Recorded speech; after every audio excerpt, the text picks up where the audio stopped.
ராணுவத்துக்கு தேவையான ஆள் சேர்க்கை நடத்திருக்கீங்களா? கிடையாது. கிட்டத்தட்ட 1,30,000 1,80,000 போஸ்டிங் காலியா இருக்கு. எப்படி வருவான்? ராணுவ வீரனுக்கான அடிப்படையே குறைச்சிட்டீங்களே. ராணுவ வீரனுக்கான அந்த ஒரு ராணுவத்தில் சேர்றதுன்றது நான் படிக்கிற காலத்தில் என்னுடைய நண்பர்கள் எல்லாம் போய் சேரும்போது அது ரொம்ப பெருமையாக நாங்கள் பார்த்துருப்போம். ஒரு ராணுவ வீரன் வந்து அங்கேருந்து வரானா அது ஒரு பெருமை. இன்னைக்கு ராணுவ வீரன் சொல்கிற அளவில் பெருமையாக வச்சிருக்கீங்களா இந்த நாட்டில்? அவனுக்கான எந்த சலுகையாக இருக்கா? அக்னிவீர்னு ஒரு திட்டத்தை கொண்டு வந்தீங்க, அவர்களுக்கான பென்ஷன் ஸ்கீம் கொண்டு போனீங்க, அவனுடைய வேலை உத்தரவாதத்தை காலி பண்ணீங்க. அவனுக்கு ராணுவத்துக்கு போய் தன்னுடைய உயிரையெல்லாம் அந்த காஷ்மீரில் போய் பார்க்கணும். அந்த -16 டிகிரியில் சங்கலா பாஸ்லையும் கர்துங்கா பாஸ்லையும் கஷ்டப்படுற சோல்ஜர்ஸை பார்க்கணும். எல்லாம் தமிழ்நாட்டுக்காரனும் வேலூர்காரனும் கன்னியாகுமரிக்காரனும் தான் இருப்பேன். அங்கே இருக்கக்கூடிய நீங்கள் போய் பார்த்தீங்கன்னா தெரியும், அந்த இடத்துல அவ்வளோ ஒரு கடுமையான குளிரில் தன்னுடைய உயிரை பணைய வைத்து எதிரிக்கிட்ட குண்டடிப்பட்டு செத்தவனோட குளிரில் செத்தவன் பனியில் செத்தவன்லாம் வெளியிலே வராது. அவ்வளோ பேர் உயிரிழந்து நாட்டுக்காக உயிரை பணைய வைத்து அங்கே இருக்கிறவனுக்கு என்ன சலுகையை கொடுத்தீங்க?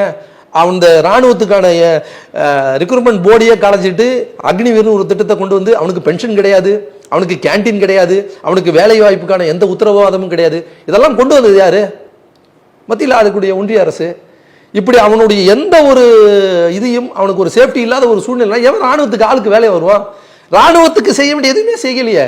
இன்னும் நீங்க வாங்குங்க, 500 ரஃபேல் விமானம் கூட வாங்குங்க, ஊழல் செய்யாம வாங்குங்கன்னு தான் சொல்றோம். அந்த 1,00,000 பேர் இன்னும் பணி அமர்த்தப்படல. அந்த இடத்துல கூடுதலாக ராணுவத்தினரை நியமிக்கணும்னு சொல்லிட்டு இன்டெலிஜென்ஸ் சொல்லியிருக்கு. அதை அவங்க கடைபிடிக்கல, அதை செய்யல.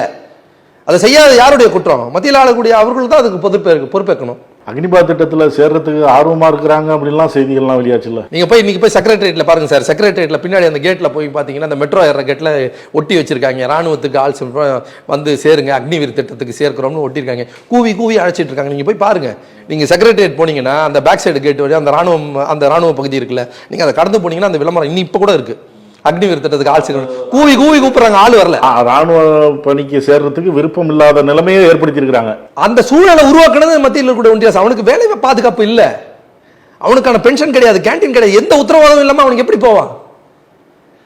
நாட்டுக்காக சேவை செய்ய போறான் சார், தன் உயிரை இழக்கிறதுக்காக போறான் சார். அவனை நீங்க மதிக்கணும். ராணுவ வீரனை மதிக்காத ஒரு அரசுன்னா ஒன்றிய அரசு தான்.